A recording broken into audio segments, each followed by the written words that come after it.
Hello traders, and welcome to this week's market outlook from Exness. I'm Michael Stark, financial content leader, and here I'm going to be giving an idea for a trade over the next few days, narratives that might drive the movement, what traders who were to take the position would need to be aware of in terms of news and data. But before that, let's look back at last week's idea and see how that did. Last week, the idea was a potential buy for American light oil from the area around $71.50 with a potential target around $73. The idea was fully accurate with the price moving up in the couple of days after the publication of the video. This week, the idea is a possible buy for pound yen from the area around 188.50. The potential target might be around the highs from earlier in February, about 192 to 193 yens.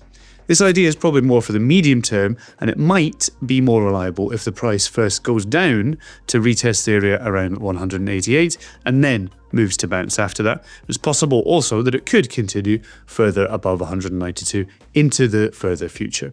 One of the primary narratives driving the possible gains by the pound against the yen is increasing expectations that the Bank of England will remain restrictive.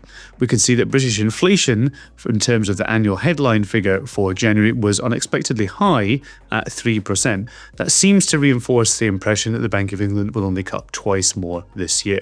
There's no really critical data coming out this week, but it's possible that traders might focus to some degree on Japanese industrial, retail, and housing data, which are coming out on Thursday night and Friday morning GMT.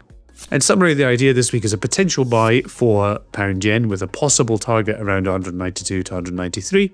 Primary narrative is increasing expectations of continued tightness by the Bank of England and higher British inflation, while the somewhat important data coming out this week are from Japan, industrial, retail, and housing.